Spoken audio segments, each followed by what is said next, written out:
नमस्ते छात्रों, आप सबको देखकर खुशी हुई। आइए हम आज के सत्र की शुरुआत एक खेल के साथ करते हैं।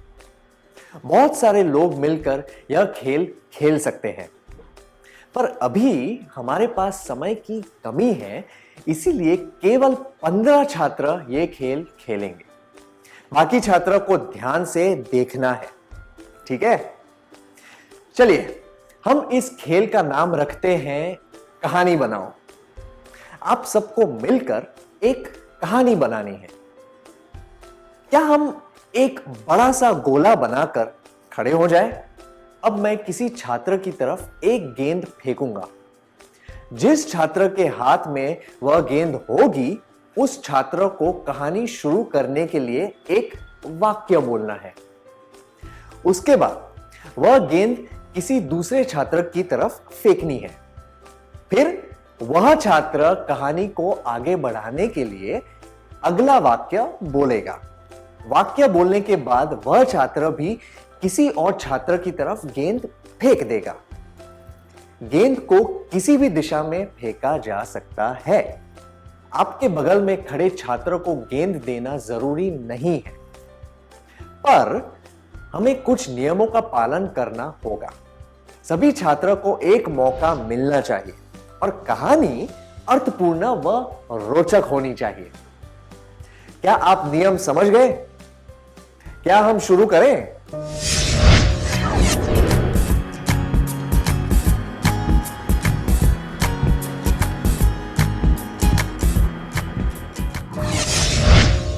यह बहुत ही मजेदार था ना? हमने अभी क्या देखा? बहुत सारे लोगों ने मिलकर एक कहानी बनाई।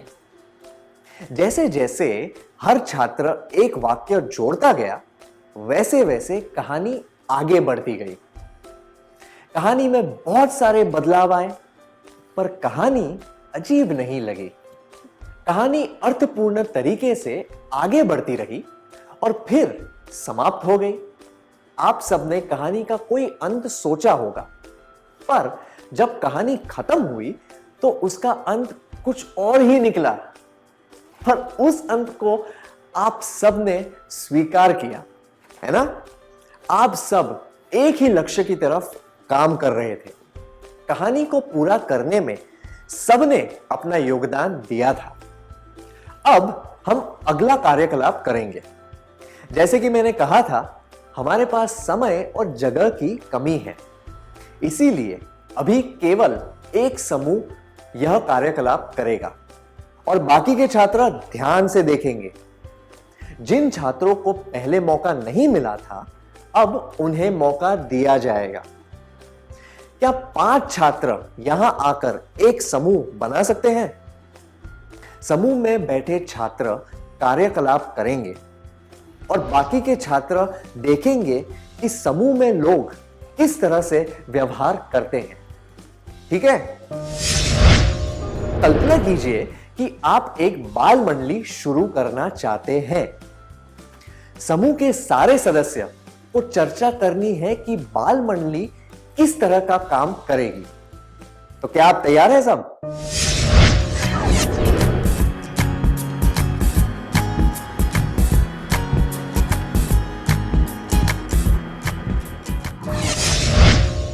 धन्यवाद। यह देखकर अच्छा लगा कि आप सबके पास बाल मंडली के बारे में बहुत सारे विचार थे। तो अब आपके लिए एक प्रश्न है। आपने दोनों समूहों की गतिविधियों में क्या अंतर देखा? कहानी बनाने वाले समूह और अभी की गई सामूहिक चर्चा में क्या फर्क था?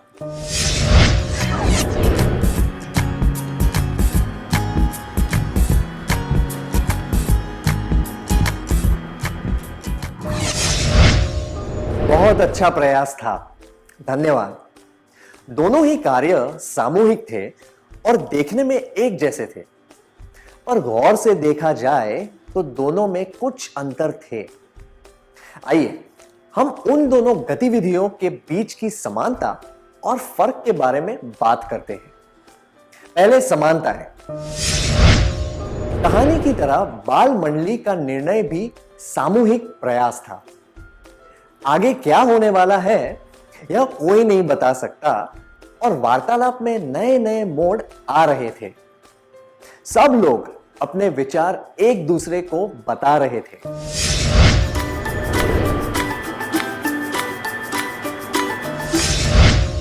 अब अंतर देखते हैं। कहानी के खेल में सबको अपनी बात बताने का एक ही मौका मिला, पर चर्चा में ऐसी कोई पाबंदी नहीं थी। चर्चा में कभी कभी किसी सदस्य ने बिल्कुल भी बात नहीं की थी। जिन बातों पर चर्चा करनी थी उसके अलावा भी समूह में बहुत सी बातें हो रही थी, जैसे कि लोगों के बीच मतभेद, एक दूसरे के विचारों से सहमत या असहमत होना इत्यादि। चर्चा के दौरान कुछ छात्रों ने अहम भूमिका निभाई। तो सामूहिक चर्चा क्या होती है? आइए उसकी एक परिभाषा बनाते हैं। सामूहिक चर्चा का मतलब है समूह में बैठकर किसी निश्चित विषय पर चर्चा करना, ताकि विचारों के आदान प्रदान से सब लोग कुछ सीख सकें। चलिए मैं दोहराता हूं। सामूहिक चर्चा का मतलब है समूह में बैठकर किसी निश्चित विषय पर चर्चा करना, ताकि विचारों के आदान प्रदान से सब लोग कुछ सीख सकें। चलिए सामूहिक चर्चा के बारे में और जानने के लिए एक कार्यकलाप करते हैं। स्क्रीन पर एक तालिका दिखाई जाएगी जिसमें कुछ कथन दिखाए जाएंगे। आपने जो 2 सामूहिक कार्यकलाप देखे थे उसके आधार पर आपको हर कथन के लिए हां या ना में जवाब देना है। ठीक है? क्रम, संख्या, कथन, सही, गलत। 1, सभी लोगों को प्रयास करना चाहिए कि वे समूह के सामने अपने विचार बताएं। 2, समूह के हर एक सदस्य को विस्तार से अपने विचार बताने चाहिए। 3, किसी भी तरह का पक्षपात किए बिना सबको एक दूसरे की बात ध्यान से सुननी चाहिए। 4, अगर आपको किसी के विचार पसंद ना आए तो दूसरों को यह बात शिष्टता से बतानी चाहिए। 5, अगर आप किसी बात से असहमत हो तो अपनी बात स्पष्ट रूप से बतानी चाहिए और अपनी बात को साबित करने के लिए प्रमाण भी देने चाहिए।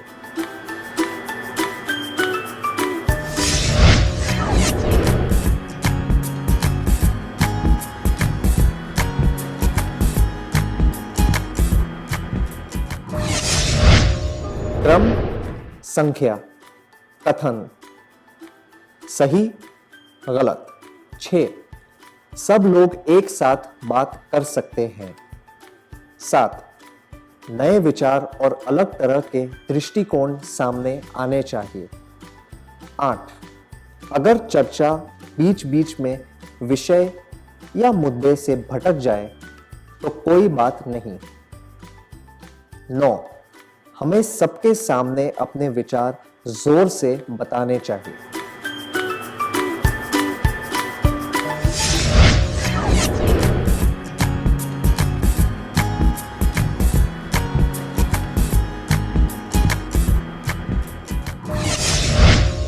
अपने प्रयास के लिए धन्यवाद।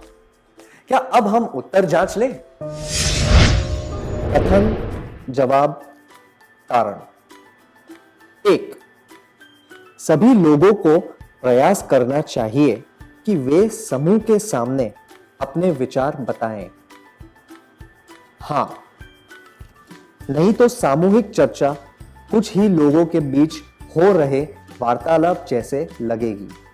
2, समूह के हर एक सदस्य को विस्तार से अपने विचार बताने चाहिए। नहीं, हर एक सदस्य को संक्षिप्त में और स्पष्ट रूप से बात करनी चाहिए, नहीं तो दूसरों को बात करने का मौका नहीं मिलेगा।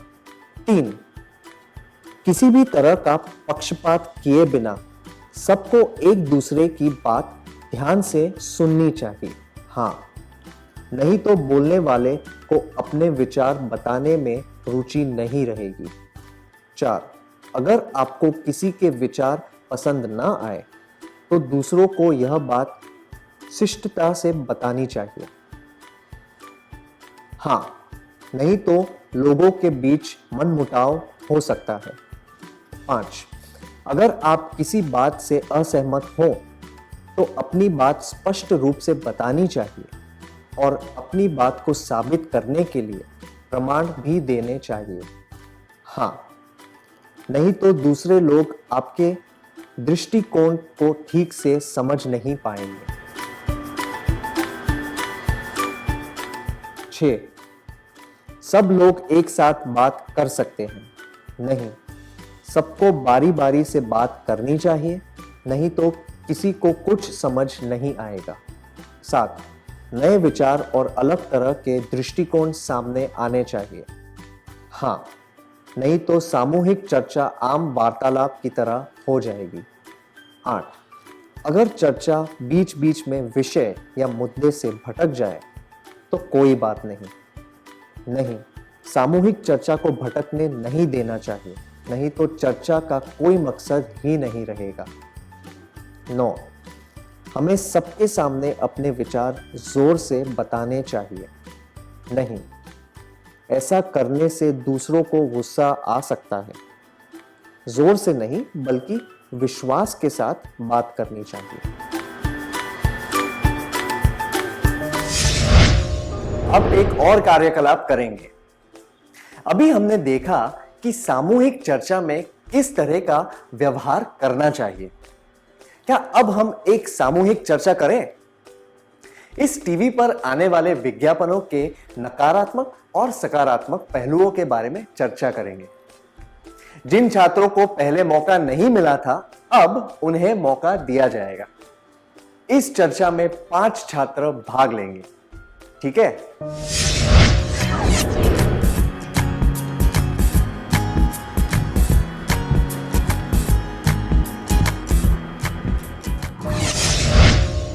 बहुत अच्छा प्रयास था, धन्यवाद।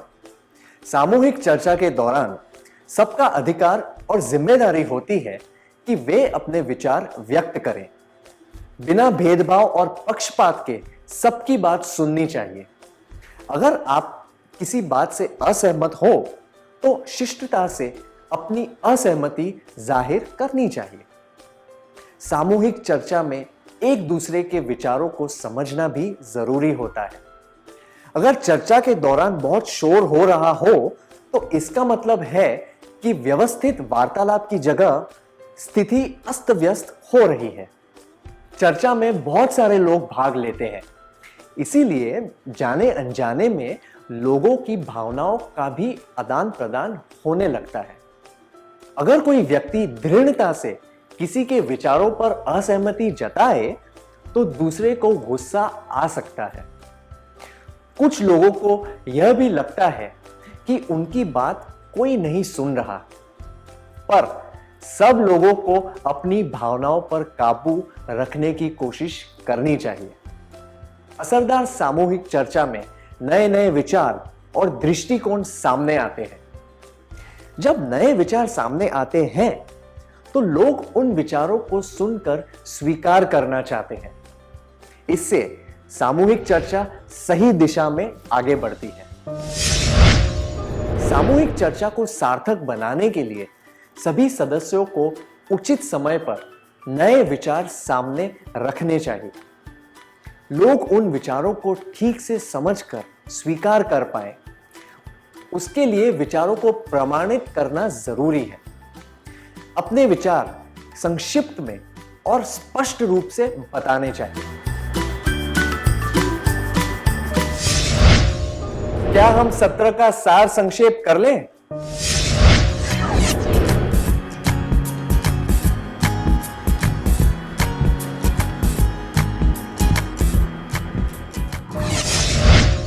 सामूहिक चर्चा का मतलब है समूह में बैठकर किसी निश्चित विषय पर चर्चा करना, ताकि विचारों के आदान प्रदान से सब लोग कुछ सीख सकें। सामूहिक चर्चा के दौरान सभी लोगों को चर्चा में भाग लेना चाहिए। संक्षिप्त में स्पष्ट रूप से बात करनी चाहिए। बिना पक्षपात के ध्यान देकर चर्चा सुननी चाहिए। विषय से भटकना नहीं चाहिए। एक समय पर एक ही व्यक्ति को बात करनी चाहिए। किसी बात पर असहमत होते वक्त या विवाद करते वक्त प्रमाण देने चाहिए। अपने विचार उचित समय पर बताने चाहिए। नए नए विचारों को बढ़ावा देना चाहिए। इतनी अच्छी तरह सार संक्षेप करने के लिए धन्यवाद।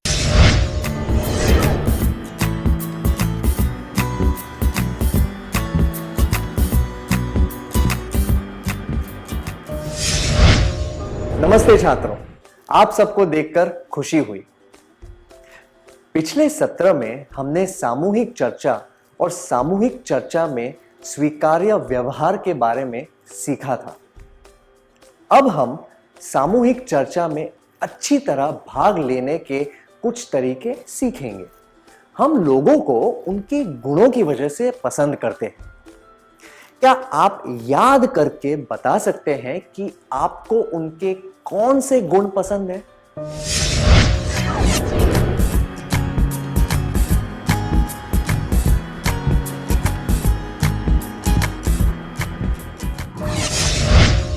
अपने विचार बताने के लिए धन्यवाद। आप इन लोगों को अपना आदर्श मान सकते हैं। आप उनके जैसे तौर तरीके अपनाकर खुद में भी वे सारे गुण ला सकते हैं। शिक्षा विशेषज्ञों का कहना है कि लोग सबसे पहले दूसरों की नकल करके कुछ नया सीखते हैं, पर नकल करने के लिए उस व्यक्ति को ध्यान से देखना जरूरी होता है। ध्यान से देखने का मतलब है उनके तौर तरीकों, व्यवहार, गुणों इत्यादि को गौर से देखना। सामूहिक चर्चा में भाग लेने के लिए यह तरीका बहुत काम आता है।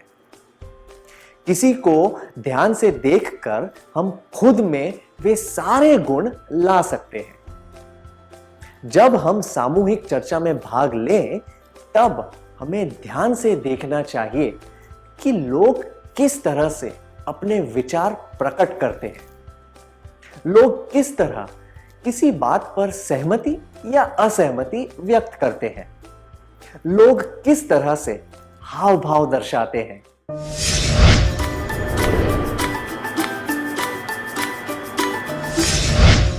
सामूहिक चर्चा के कौशल को निखारने के लिए हमें हर बात को गौर से देखना चाहिए।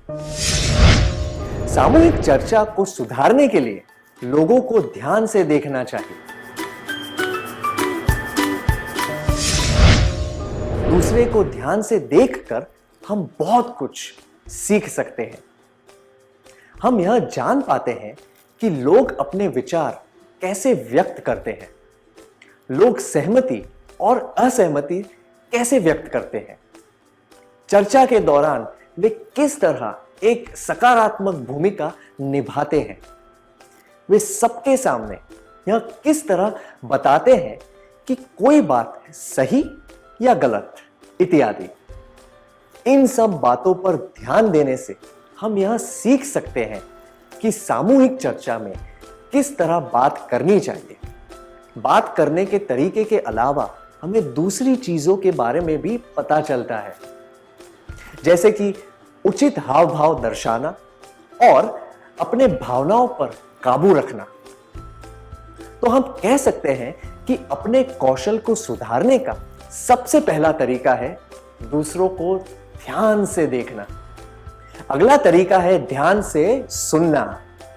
हमें सुनना चाहिए कि दूसरे लोग किस तरह अपनी आवाज में बदलाव लाकर बात करते हैं। पहले एक सत्र में हमने देखा था कि ठीक से सुनना उतना ही जरूरी होता है जितना कि ठीक से बात करना। ध्यान देकर सुनने से हम विषय को अच्छी तरह समझ पाते हैं। हम यह पहचान पाते हैं कि चर्चा के दौरान कौन सी जरूरी बातें कही गई थी और कौन सी बातें जरूरी नहीं थी। हमें खुले दिमाग से सुनना चाहिए ताकि हम नए विचारों को समझ पाए। ऐसे करने से हम बहुत कुछ सीख पाए। क्या आपने घर पर, स्कूल में या अपने दोस्तों के बीच ऐसे लोगों को देखा है जो ध्यान से बात सुनते हैं? क्या आप भी उनके जैसा बनना चाहते हैं? क्या आप इस बारे में सबको बताना चाहेंगे?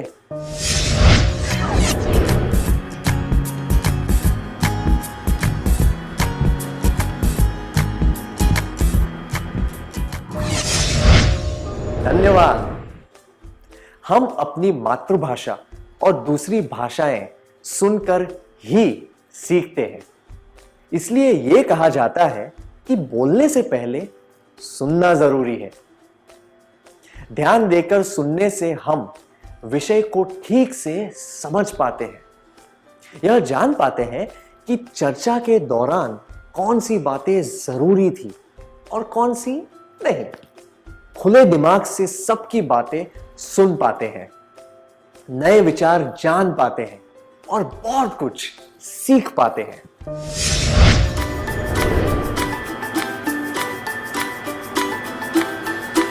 सामूहिक चर्चा को सुधारने के लिए लोगों को ध्यान से देखना चाहिए, ध्यान से बातें सुननी चाहिए।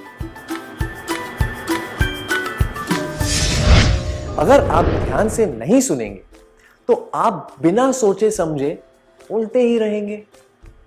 इस वजह से यह हो सकता है कि आप कुछ जरूरी बातों पर ध्यान न दे पाए और नए विचार न जान पाए। सामूहिक चर्चा को सुधारने का अगला तरीका है तैयारी करना। आप एक नई शर्ट खरीदना चाहते हैं, उसके लिए आपको अपनी मां से पैसे लेने पड़ेंगे। पैसे देने से पहले मां आपसे बहुत सारे सवाल पूछेगी। आपको उनके सारे सवालों के जवाब देने पड़ेंगे। क्या आप दोनों इस दृश्य का अभिनय करके दिखा सकते हैं?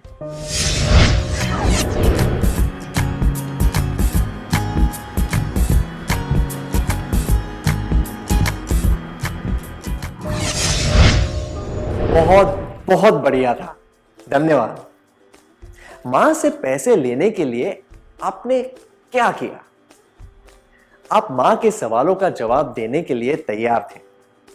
चाहे कोई काम कितना भी सरल क्यों ना हो, पर उसकी तैयारी करने से काम अर्थपूर्ण और सफल हो जाता है। सामूहिक चर्चा भी तभी अच्छी हो सकती है जब सारे सदस्यों ने पूरी तैयारी की हो। तैयारी के बिना तो चर्चा आम वार्तालाप की तरह हो जाएगी। तैयारी करने का समय इस बात पर निर्भर करता है कि चर्चा कितनी औपचारिक या अनौपचारिक है। अगर आप कुछ मिनटों के लिए यह सोच लें कि आप क्या बोलने वाले हैं और किस तरह बोलने वाले हैं, तो आप चर्चा में सार्थक रूप से योगदान दे पाएंगे। सामूहिक चर्चा के कौशल को सुधारने के लिए तैयारी बहुत ही जरूरी होती है। सामूहिक चर्चा को सुधारने के लिए लोगों को ध्यान से देखना चाहिए, ध्यान से बातें सुननी चाहिए, तैयारी करनी चाहिए।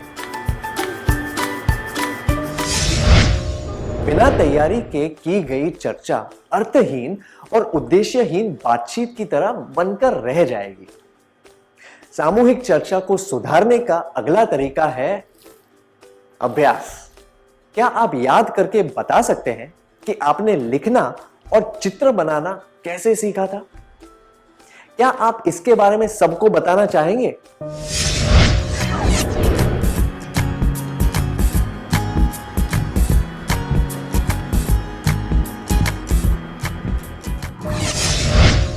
लिखना सीखने से पहले आपके हाथ में जो भी आता था, आप उससे आड़ी तिरछी लकीरें बनाने लग जाते हैं। जैसे कि चौक, पेंसिल या पेन से किसी भी तरह की लकीरें बनाना। फिर आप सीधी लकीरें और गोले बनाने लग गए। उसके बाद आपने लकीरों को जोड़कर अक्षर लिखना सीखा। दूसरे शब्दों में कहें तो आप बार बार प्रयास करते रहे। जैसे कि एक कहावत है, करत करत अभ्यास ते जड़मती होत सुजान। इस तरह सामूहिक चर्चा का कौशल भी अभ्यास करने से सुधरता है। दोस्तों के साथ बैठकर किसी विषय पर चर्चा करने से भी आप सामूहिक चर्चा का अभ्यास कर सकते हैं। इस तरह के अभ्यास से आप औपचारिक और गंभीर सामूहिक चर्चा में भाग लेने के लिए आत्मविश्वास जुटा सकते हैं। सामूहिक चर्चा को सुधारने के लिए लोगों को ध्यान से देखना चाहिए, ध्यान से बातें सुननी चाहिए, तैयारी करनी चाहिए, अभ्यास करना चाहिए। अगला तरीका है सामूहिक चर्चा में भाग लेना। आप साइकिल चलाना चाहते हैं, आप ध्यान से देखते हैं कि दूसरे लोग साइकिल किस तरह चलाते हैं। आप देखते हैं कि लोग साइकिल पर किस तरह चढ़ते हैं, पैडल कैसे मारते हैं, साइकिल कैसे रोकते हैं, इत्यादि। अब आपको सैद्धांतिक रूप से पता है कि साइकिल कैसे चलाते हैं, पर आप अभी तक साइकिल पर बैठे नहीं हैं। क्या आप केवल साइकिल चलाने की सिद्धांतों को जानकर साइकिल चला पाएंगे? बिल्कुल भी नहीं। सिद्धांतों को प्रयोग में लाना भी जरूरी होता है। क्या अब हम एक कार्यकलाप करें? कल्पना कीजिए कि कोई व्यक्ति केवल साइकिल चलाने के सिद्धांतों के आधार पर साइकिल चलाने की कोशिश कर रहा है। क्या आप में से कोई इस दृश्य का अभिनय करके दिखा सकता है?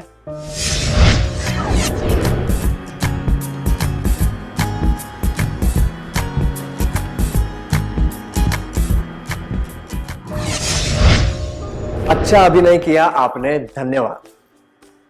किसी भी कौशल जैसे कि साइकिल चलाना, खाना पकाना, तैरना इत्यादि, इनके लिए अभ्यास करना जरूरी होता है। उसी तरह सामूहिक चर्चा की सही परीक्षा तभी होती है जब आप वास्तव में किसी चर्चा में भाग लेकर अपने ज्ञान को प्रयोग में लाते हैं। सामूहिक चर्चा में भाग लेकर ही हम अपना आत्मविश्वास बढ़ा सकते हैं। शुरुआत में आप छोटी मोटे भूमिकाएं निभा सकते हैं। उदाहरण के लिए आप ध्यान से बातें सुन सकते हैं और किसी अच्छे विचार की सराहना कर सकते हैं। सामूहिक चर्चा के दौरान अहम बातों को लिख लेने से भी मदद मिल सकती है। बाद में आप और सक्रिय रूप से भाग ले सकते हैं, जैसे कि किसी के द्वारा कही गई बात के लिए उचित उदाहरण देना। सामूहिक चर्चा को सुधारने के लिए लोगों को ध्यान से देखना चाहिए, ध्यान से बातें सुननी चाहिए, तैयारी करनी चाहिए, अभ्यास करना चाहिए, चर्चा में भाग लेना चाहिए। अब हम एक कार्यकलाप करेंगे। आपको 8-8 लोगों को समूह बनाकर बैठना है। समूह में आप इनमें से किसी एक विषय पर चर्चा कर सकते हैं। क्या फिल्मों में गाने होने चाहिए? प्रयास कभी व्यर्थ नहीं जाते।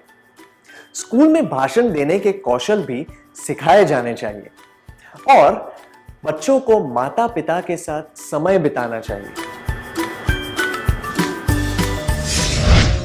प्रत्येक समूह में से एक छात्र को चर्चा में बताए गए विचार और सुझाव लिखने हैं और चर्चा के बाद कक्षा के सामने आकर बताने हैं।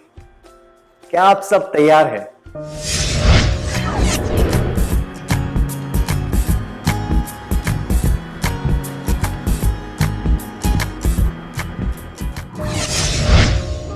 बहुत बढ़िया, आप सबको बधाई हो, धन्यवाद। आपने सामूहिक चर्चा से क्या सीखा? सामूहिक चर्चा में भाग लेने से हमें उस विषय के बारे में नई नई बातें जानने का मौका मिलता है और हमारा ज्ञान बढ़ता है। हम यह भी समझ पाते हैं कि लोग किसी विषय के बारे में किस तरह सोचते हैं और अपने विचार कैसे व्यक्त करते हैं। सामूहिक चर्चा के फायदे: ज्ञान बढ़ता है, लोगों के दृष्टिकोण को समझने का मौका मिलता है। हमें लोगों के विचारों को सुनने का मौका मिलता है। चर्चा के दौरान बहुत ही अर्थपूर्ण बातें होती हैं, इसीलिए हम तर्कसंगत तरीके से सोचना सीखते हैं। सामूहिक चर्चा के फायदे: ज्ञान बढ़ता है, लोगों के दृष्टिकोण को समझने का मौका मिलता है। हम तर्कसंगत तरीके से सोचना सीखते हैं। सामूहिक चर्चा में भाषा से संबंधित कौशल को भी बढ़ावा मिलता है। चर्चा के दौरान हम सीखते हैं कि अपने विचारों को किस तरह व्यक्त करना चाहिए। जब हम दूसरों को बात करते हुए सुनते हैं तो हम में भी वो आत्मविश्वास पैदा होता है। हमें भी अपने विचार बताने का हौसला मिलता है। हम लोगों को ध्यान से देखना सीखते हैं। भाषा से संबंधित कौशल भी सुधारते हैं। सामूहिक चर्चा के फायदे: ज्ञान बढ़ता है, लोगों के दृष्टिकोण को समझने का मौका मिलता है। हम तर्कसंगत तरीके से सोचना सीखते हैं। आत्मविश्वास बढ़ता है, हम लोगों को ध्यान से देखना सीखते हैं। भाषा से संबंधित कौशल भी सुधरते हैं। सामूहिक चर्चा के द्वारा हम दूसरों के विचार जान पाते हैं। हमें यह भी पता चलता है कि लोग अपने विचार कैसे व्यक्त करते हैं। इस अनुभव से लोगों के प्रति और दुनिया के प्रति हमारा दृष्टिकोण बदलता है। जब हम किसी के साथ असहमत होते हैं तो समस्याओं को हल करने के कौशल में सुधार आता है। बहुत से विचार सुनते वक्त जब हम किसी विचार से सहमत होते हैं तो हम अपने निर्णय लेने के कौशल को भी सुधार पाते हैं। तो हम कह सकते हैं कि सामूहिक चर्चा के फायदे: ज्ञान बढ़ता है, लोगों के दृष्टिकोण को समझने का मौका मिलता है। हम तर्कसंगत तरीके से सोचना सीखते हैं। आत्मविश्वास बढ़ता है, हम लोगों को ध्यान से देखना सीखते हैं। भाषा से संबंधित कौशल भी सुधरते हैं। समस्याओं को हल करने के कौशल में सुधार आता है। निर्णय लेने के कौशल में सुधार आता है। हमारा दृष्टिकोण बदलता है।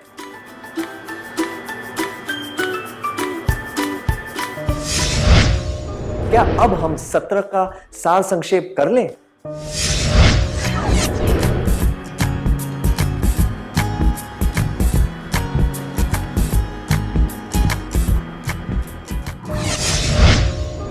सामूहिक चर्चा को सुधारने के लिए लोगों को ध्यान से देखना चाहिए, ध्यान से बातें सुननी चाहिए, तैयारी करनी चाहिए, अभ्यास करना चाहिए, चर्चा में भाग लेना चाहिए। सामूहिक चर्चा करने से ज्ञान बढ़ता है, लोगों के दृष्टिकोण को समझने का मौका मिलता है। हम तर्कसंगत तरीके से सोचना सीखते हैं। आत्मविश्वास बढ़ता है, हम लोगों को ध्यान से देखना सीखते हैं। भाषा से संबंधित कौशल भी सुधरते हैं। समस्याओं को हल करने के कौशल में सुधार आता है। निर्णय लेने के कौशल में सुधार आता है। हमारा दृष्टिकोण बदलता है।